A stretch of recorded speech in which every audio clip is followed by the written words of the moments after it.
Hola, hola, ¿qué tal? ¿Cómo están? Esto es Entre Poéticas y Aislamientos, un ciclo de conversaciones teatrales con referentes de la actividad de toda la provincia, aunque también vamos a tratar de incluir algunos que, si bien no son de esta provincia, representan la Patagonia. La sede atlántica de la Universidad Nacional de Río Negro, junto a la Municipalidad de Viedma a través de su Secretaría de Cultura y Deportes, propician y gestan este espacio. En esta tercera oportunidad hemos invitado a dos teatristas muy reconocidos en la provincia. Ellos tienen su propio espacio, su propia sala teatral que gestionan de manera independiente en Fisque Menú con General Roca, a quienes les damos la bienvenida. Ella es Lina de Stefani, Ricardo Di Giovanni. Hola, ¿qué tal? ¿Cómo va? ¿Qué tal? ¿Qué tal? Buenas tardes. Bueno, Muy agradecidos por la invitación. bueno, igualmente, realmente agradecerles que hayan aceptado esta invitación de poder hacer una comunicación virtual que nos mantiene, por lo menos entre los teatristas de la provincia, de alguna manera unidos y saberse uno del otro siempre aporta y está bueno, ¿no? Una manera de charlar de teatro, de las condiciones en las que se hace el teatro en Río Negro, y también una manera de visibilizar las propuestas poéticas de los grupos, que también es más que importante. Bueno, en realidad lo primero que quería preguntarles es cómo la están llevando, ¿sí? No solo en lo personal, sino también la mirada de ustedes del teatro rionegrino, digamos, en este contexto de aislamiento y cuarentena, ¿no? Uh-huh.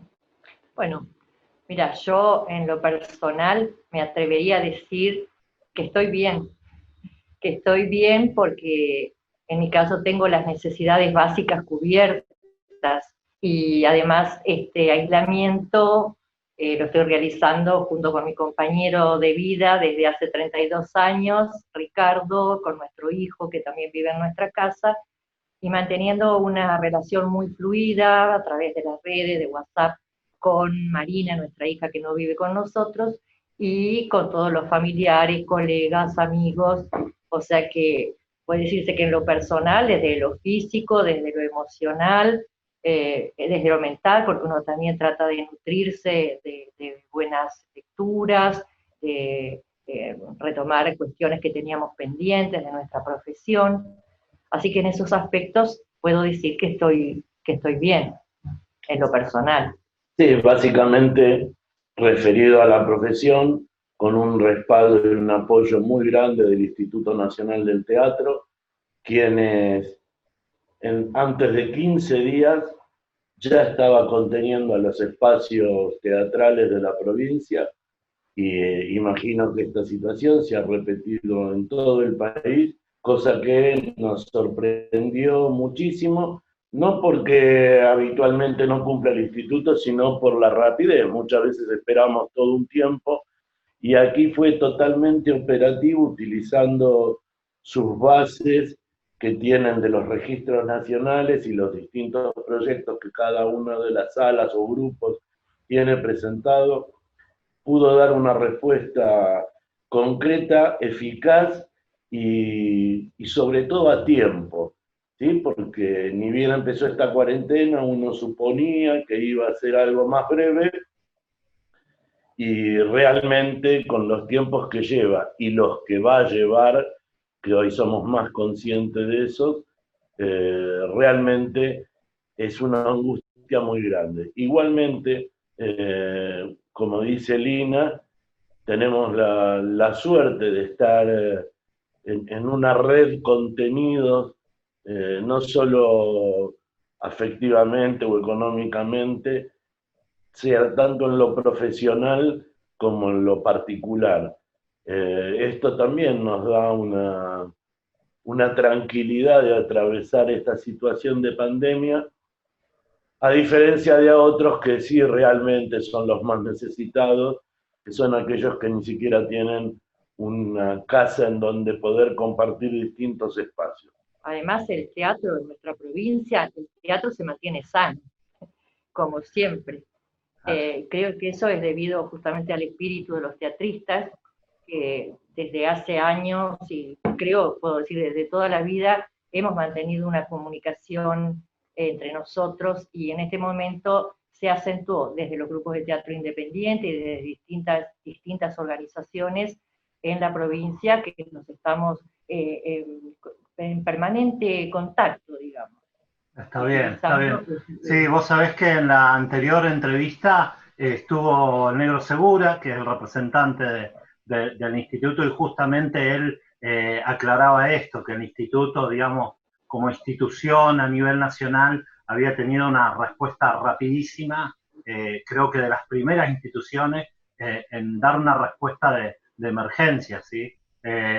O sea que podemos decir que este plan de emergencia, el plan Podestá, está conteniendo a los grupos y a las salas, por lo menos en el Club de Arte El Biombo, ¿no?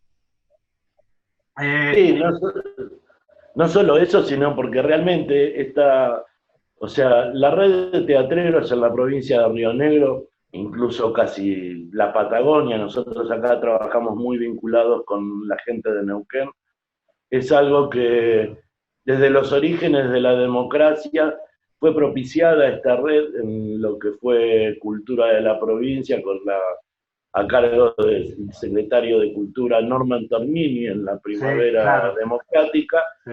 que garantizó esta comunicación. Y más allá de distintas instancias en donde intentamos formar la COTER, que era una coordinadora, rionegrina, o Arte, que fue toda la asociación de artistas, de teatreros, pudimos mantener esos lazos y esa unión que nos implica capacitación permanente, estar al tanto, contactos.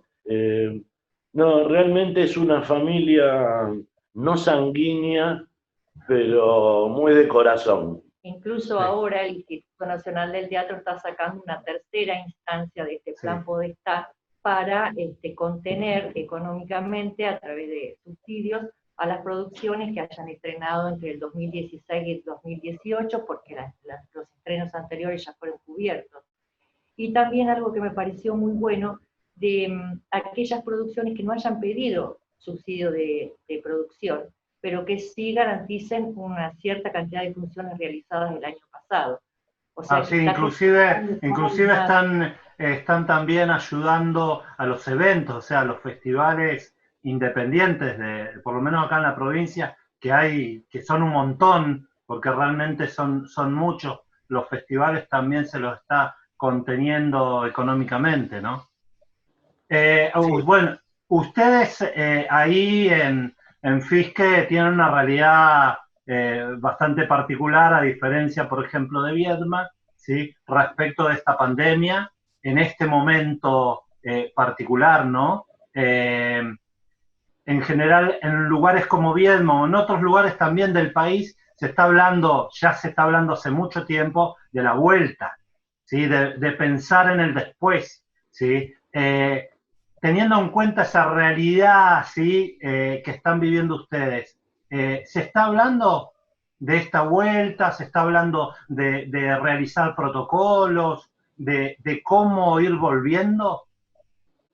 Bueno, nosotros lo conversamos diariamente, mucho, mucho, mucho, también al principio de esta pandemia o a mediados, con la colectiva de actrices de Fisque Menuzco se empezó a elaborar una especie de protocolo, realizando un relevamiento de los protocolos de otras provincias, de otros lugares del país y de otros países, estudiando, analizando, Ricardo también, junto con los otros delegados de sala, pero creo que en este momento fue quedando atrás la idea de un protocolo porque no podemos pensar en volver todavía. Igualmente, todo eso nos fue inspirando y permitiendo un tiempo que, bueno, casi una estrategia muy similar a que la nación con esta cuarentena intenta llegar a los picos, al momento culmine, lo mejor preparado. También esto nos permite a nosotros poder analizarlo. porque dadas las características de cada uno de los lugares, estos protocolos que en los comercios, en otros rubros, ¿sí? Fueron rápidamente instituidos, en el teatro específicamente, por más que sea una actividad independiente y muchos tengamos habilitación comercial, no es un comercio, no es un negocio, es la única garantía que tiene en la provincia de Río Negro de salas los artistas que necesitan de ella, tanto teatreros, titiriteros, músicos para exposiciones, puesto que la provincia no tiene ninguna sala, e inclusive muchos municipios, la suerte de Viedma que tienen el Centro Municipal de Cultura, o Conesa que tiene un espacio municipal, un teatro bellísimo, acá en Roca hay, es un gimnasio muy grande, pero la realidad es que en la mayoría de los lugares tampoco ni la provincia ni los municipios tienen, sino que son las salas independientes las que manejan esto. Asociaciones, cooperativas, monotributistas, Sí, en porque realidad para poder el teatro en Río Negro es teatro independiente, pura y exclusivamente teatro exclusivamente. independiente. Y No lo que se solo, está... digo, no solo en edificios, tampoco hay, digamos, propuestas creativas de parte del Estado, ¿no? Llámese elencos, tampoco existen, ¿sí? Entonces, Bueno, toda la actividad, como vos decís, es puramente independiente. Sostenida por los grupos de teatro independientes, sí, sí. y es una lucha permanente porque se duermen en el apoyo que recibimos de Nación, ¿sí? Usan los espacios, porque como no tienen los propios, es necesario que la actividad artística de la provincia que se desarrolla en ámbitos específicos se pueda llevar adelante, y realmente nunca fue tomado en cuenta esto, no hubo políticas de gobierno que puedan contener estas cuestiones. Y no se recibe de la misma manera esta cuestión. Hemos estado peleando mucho por la ley provincial del teatro, y se nos ha pisado la pelota y dormido, porque realmente esto implica tomar una actitud totalmente distinta a lo que se viene dando hasta ahora, inclusive hoy en plena pandemia, esto está llevando una serie de reuniones, luchas, presentación de una ley de emergencia cultural, porque es como que no se toma real dimensión de lo que esto implica. ¿Sí? Hay gente que nunca puso de su bolsillo un dinero para mantener un espacio específico y dar con eso la apertura a toda la actividad cultural de la provincia, de la Patagonia y del país. E internacionalmente, puesto que los grupos que vienen, ¿sí? Salvo de los músicos a las fiestas nacionales, que son artistas de otros calles, de otros rubros, otras características, eso está permitido pura y exclusivamente por las salas independientes. Y no se tiene una respuesta acorde a las circunstancias. Sí, sí, no hay de alguna manera una política sobre todo desde provincia, ¿no? Sí, de provincia, Se quedan inclusive municipios también. Porque, sujetos a la política nacional del instituto englobada en la Ley Nacional del Teatro. claro, Les quería preguntar también, en este contexto de pandemia, de aislamiento, de encierro, ¿sí? ¿Cómo nos va a influenciar al colectivo de teatristas esta pandemia? ¿Sí? Hasta qué punto podemos hablar nosotros de un aprendizaje, ¿no? Hace un rato, cuando hablaban, yo pensaba preguntarles en esta cuestión vieron que hay muchos teatristas que están muy metidos en la virtualidad tratando de salir, ¿sí? De alguna manera, y otros por ahí nos agarra por el lado de la introspección, del estudio, de la lectura, como decía recién Lina. ¿Ustedes cómo creen esta situación? Yo creo que un poco de cada una. sí, un poco de todo. En mi caso particular, no, bueno, se me quemó, aparte de lo que te comentábamos hace un rato, que en octubre del año pasado, estando dando funciones en Villa Regina, nos robaron en la casa 2 computadoras y una cámara fotográfica profesional. y que no hemos podido reponer. Recién ahora llegamos a esta que se compró Lina, y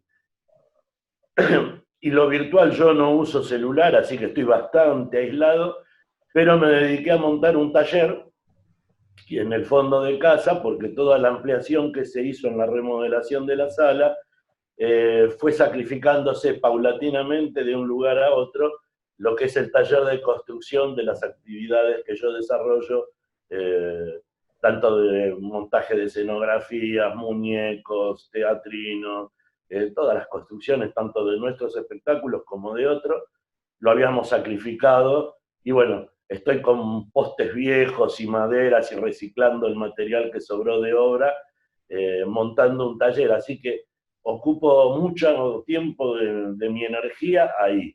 Y después, obviamente, esto de las capacitaciones vía internet, las producciones, que obviamente no es teatro, sean clases o no, pero sí es la posibilidad de mantener un lazo, y en el caso nuestro, las clases estaban a cargo de teatro, a cargo de nuestra hija, de Marina Di Giovanni.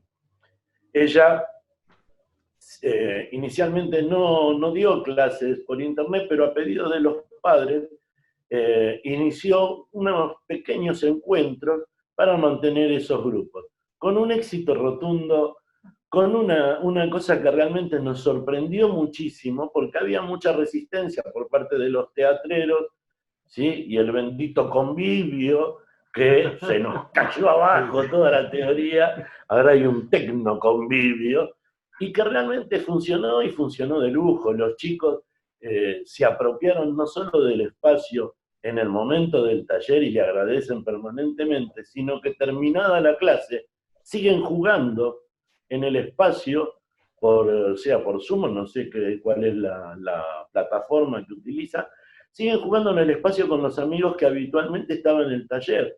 Taller que este año tuvieron solo una clase presencial.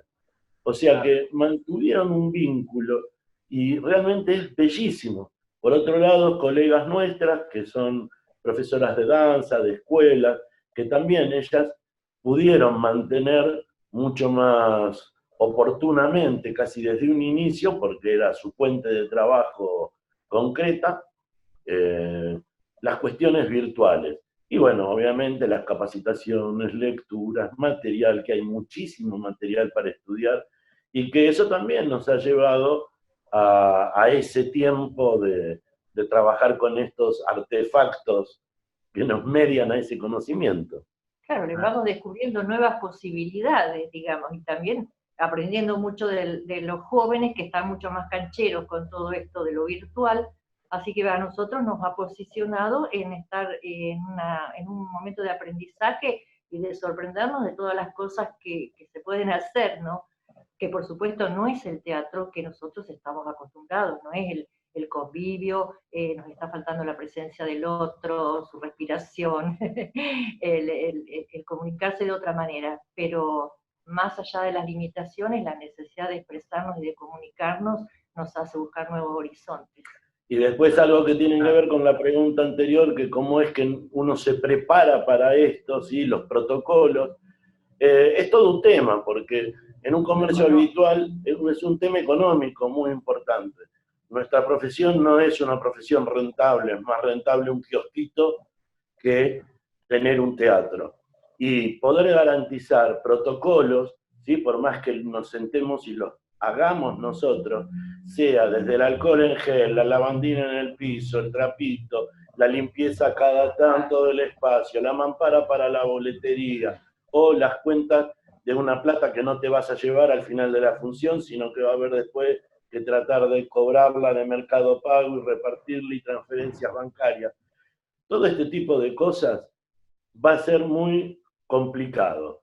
Y de hecho, en lo que son todos los protocolos específicos, yo considero que los municipios son quienes deberían colaborar con estos espacios, aportando todo esto e incluso generando el control debido a esto. O sea, yo no voy a pretender, por más que sea el dueño de una sala o esté el espectáculo que sea en ella. Estamos en edad de riesgo.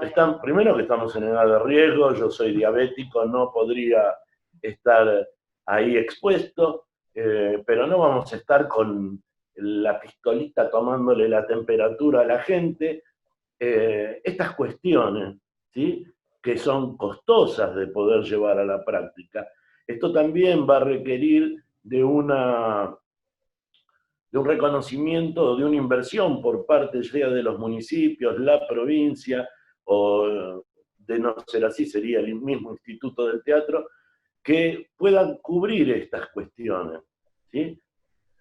Porque de hecho va a haber gente específica que va a tener que estar. Antes atendíamos la boletería y la técnica nosotros, hoy ya seríamos personas de riesgo para estar en eso, esos serían sueldos de otras personas, y que no sale del 30% que queda en una sala por la entrada de un espectáculo. Más con el distanciamiento. Más con el distanciamiento, si vamos a hablar de 10, 20 personas, no sé, tenés que cobrar una entrada de 3.000 pesos para que sea rentable, cosa que no va a ser posible. Sí, sí. Cerramos nosotros con la cuarentena a 150 sí, acá, pesos. acá particularmente en Viedma, creo que fue ayer, los teatristas que tienen salas presentaron el protocolo y es tal cual lo que vos estás diciendo, o sea, tiene tres fases para la vuelta y con todos los requerimientos. Hace un tiempito veíamos en internet super salas europeas o no sé de dónde, donde le sacaban las butacas, o dibujitos donde el público tenía cubículos independientes, qué sé yo, pero esa no es tampoco nuestra realidad. La realidad de la sala independiente, donde hay salas independientes que no entran más de 40, uno al lado del otro, ¿no? Y si hablamos de distanciamiento, es lo que decís vos, ¿a cuánto una entrada, por ejemplo? Sí, y eso por un lado. Por el otro lado, los espectáculos. Todas las producciones, no sé, vos viste nuestro último espectáculo de Abalazo, fue la cosa. Somos 17 personas, nosotros solos. O sea, es un espectáculo que hasta que no se salga de toda esta situación, no hay protocolo que nos pueda contener. No hay sala, no podemos actuar en un escenario. Entonces hay que rever hasta las producciones de los espectáculos. Inclusive por esta cuestión que llevan todos los protocolos, creo que va a haber que rever la duración de los espectáculos, tanto en cantidad de público, en cantidad de actores y en duración del mismo. Por ahí espectáculos que no duren más de 20 minutos, 30 minutos, porque entonces vos podés desalojar la sala de una función, tomar todos los recaudos necesarios y poder dar 2 o 3 funciones en el día o a lo largo de los días durante un fin de semana, que o sea, esta locura nos va a llevar a otras mentalidades, a otras posibilidades. Tampoco vamos a hacer todo negativo, ¿sí? Pero esta es la realidad. Hay muchísimos espectáculos de la provincia que dejan de existir porque no pueden estar en un escenario. Entonces va a haber que crear nuevos espectáculos. Sí, saben que les quería preguntar también algo. Después de esta pandemia, de alguna manera, ¿ustedes creen que va a afectar sobre el trabajo poético de los grupos, en el sentido de que va a modificar de alguna manera nuestras dramaturgias? Mira, yo creo que ya de alguna manera se venía anunciando esto, ¿no? Porque todos los grandes pensadores ya venían hablando de esta distopía y realmente las producciones del año pasado y de este último tiempo es como que ya contemplaban tipo microrelatos o unipersonales, una gran proliferación de trabajos unipersonales, cortos, como decía Ricardo, y en espacios incluso no convencionales, que bueno, eso habría que reverse. Entonces ya estaba viendo un cambio en cuanto a la relación espacio y espectador-actor.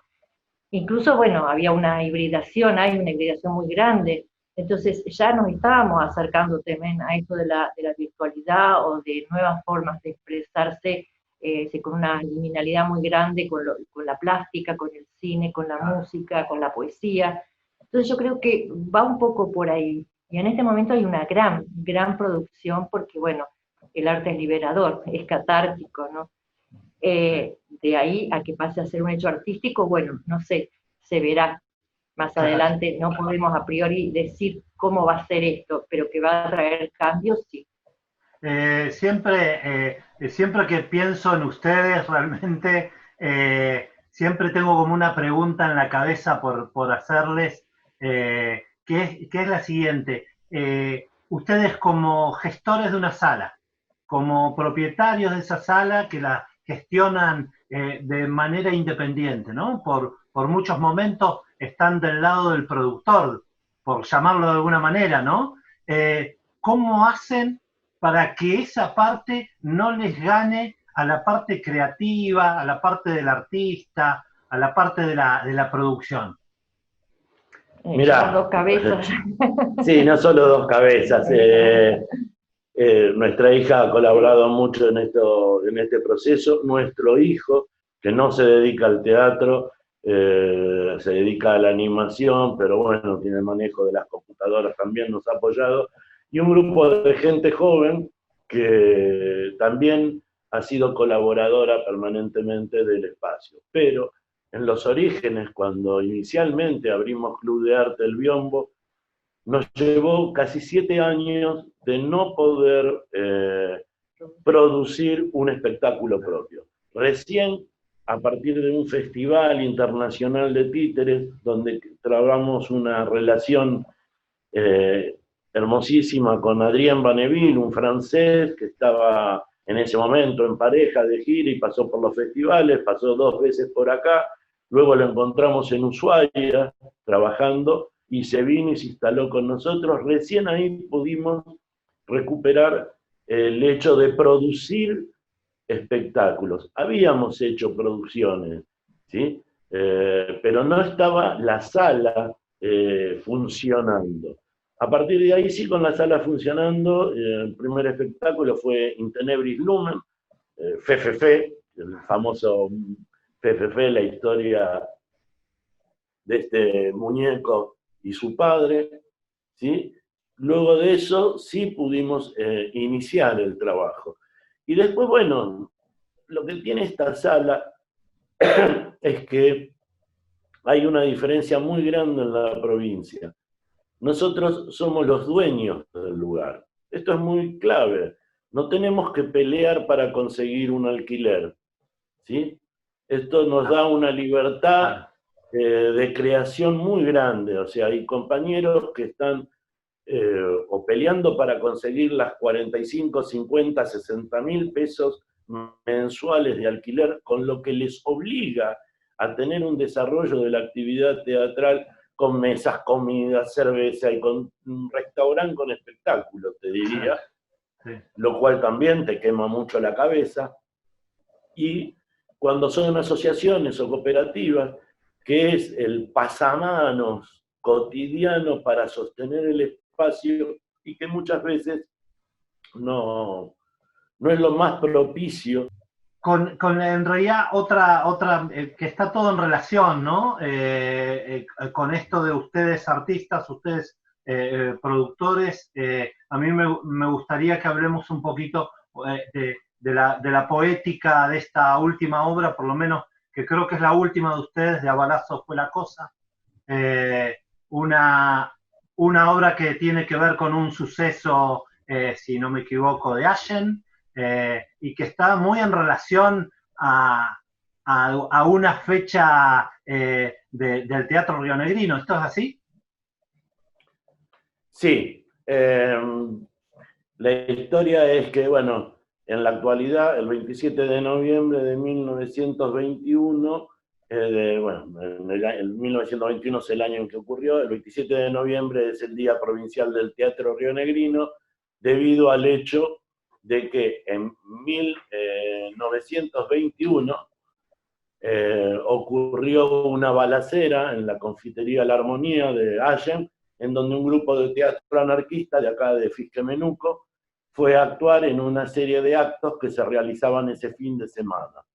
El gobernador Víctor Molina dio la orden a la policía de que no permitiera esos actos. La policía fue a los primeros actos en la plaza, y como había tanta gente y estaban todos armados, tanto la policía como el mismo público participante, militante de estos actos, el comisario decidió retirarse y dejar que continuaran. Esto no le gustó a Víctor Molina y manda a la Liga Patriótica a que interrumpa los actos, y ocurre el 27 de noviembre que estaba actuando en esta confitería un grupo que se llama el Grupo Floreal, y este grupo, en plena actuación, empezaron a recibir los tiros desde afuera, en el frente de la confitería.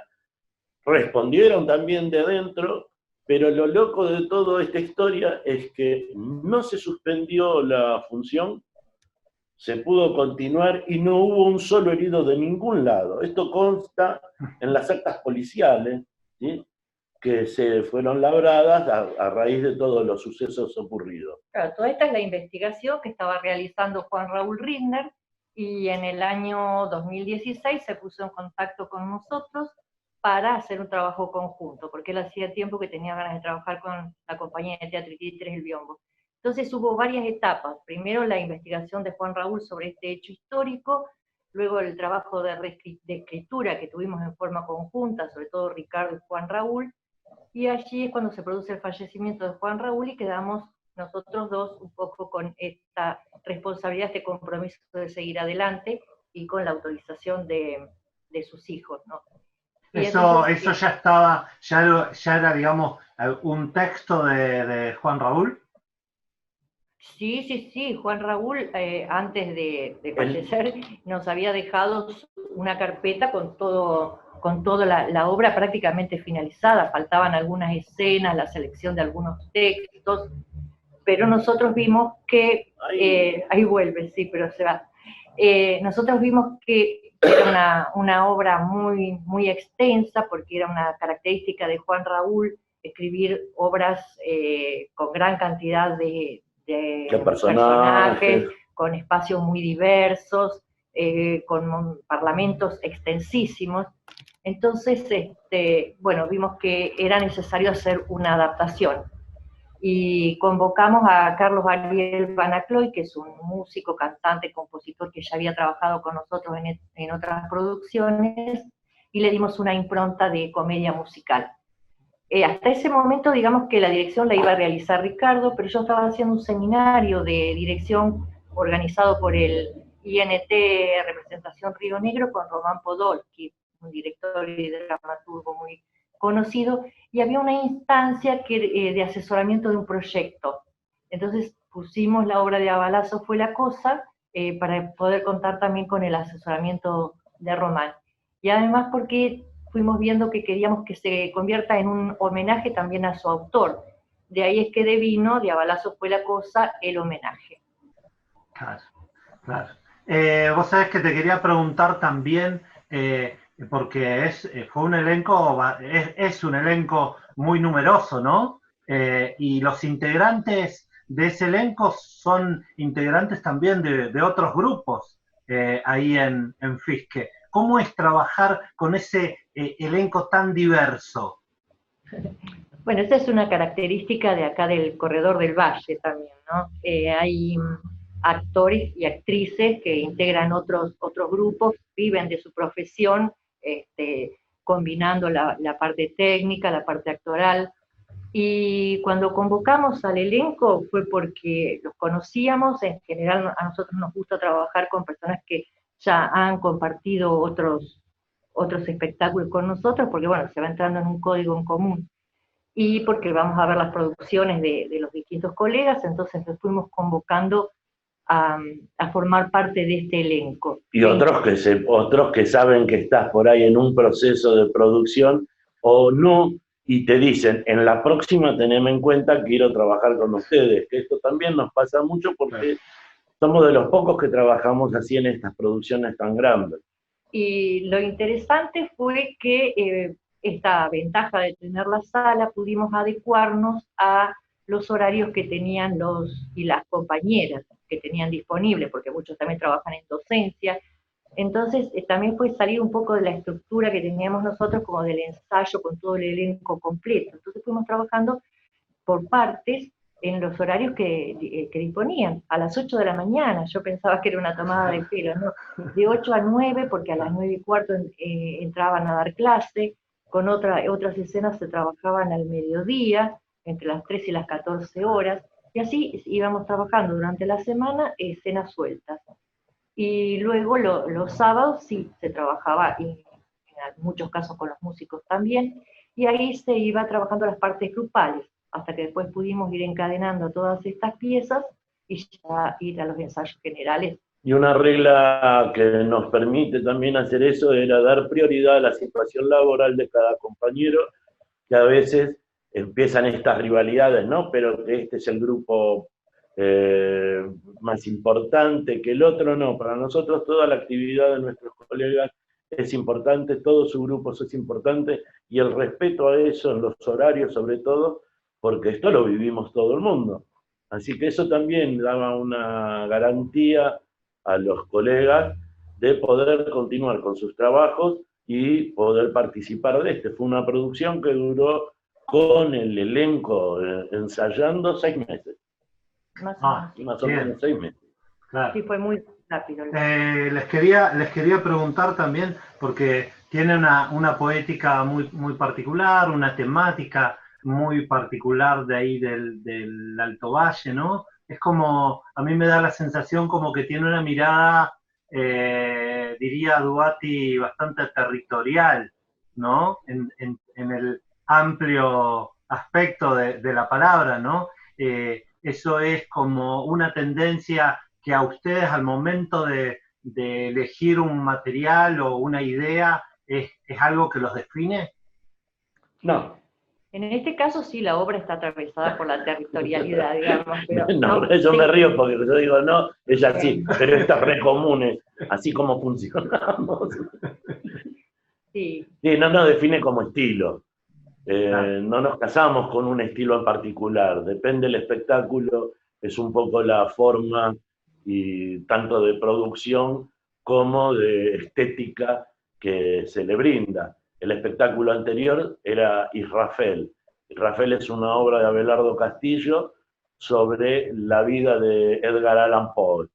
Y fue un teatro con una puesta realista, con telón de boca, 5 cambios de escenografía, 3 espacios escénicos, duraba 2 horas, ¿sí? Que pasaban rapidísimos, un texto muy inteligente, recomiendo que se lea esa obra, y que realmente no tenía nada que ver con el despojamiento que se utilizó en De a balazos fue la cosa, donde está absolutamente todo despojado, hasta la faz técnica está puesta en escena para que en este homenaje se pudiese ver qué pasa en los camarines, qué pasa tanto dentro como fuera del espacio escénico.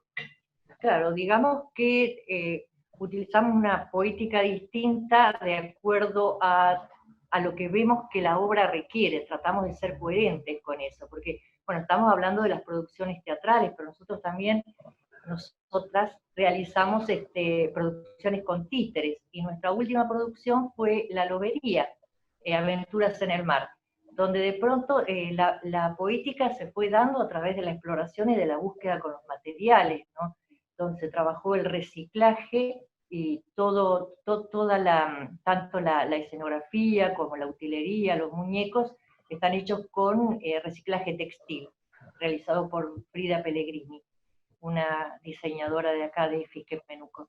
Entonces, un poco como que también es como entrar en comunión con el texto, con la obra, y entre todo el equipo también un poco se va definiendo qué poética, qué estética se va a desarrollar. Claro, claro. Y las temáticas. Claro. Bueno, hemos llegado un poco al final de esta conversación, de este ciclo que estamos emprendiendo con la municipalidad y también con la universidad acá desde Viedma. Así que les agradezco profundamente que se hayan prestado a esta conversación, que para nosotros es muy importante, ¿no? Para nosotros también. Sí, sí, sí, sí. Muchas gracias. Son los orígenes nuestros, Viedma, nuestra casa. Mi hogar. Y aunque acá en Roca hemos sido muy bien recibidos, más allá de esta rivalidad, Viedma-Roca. Los recordamos, los recordamos. Gracias, nosotros también. Bueno, Lina, Ricardo, hasta la próxima. Seguramente que en algún momento nos vamos a volver a cruzar en algún festival cuando todo esto vaya culminando. Bueno, esperemos que sí. Seguro que sí. Chao, chao. Chao, muchas gracias.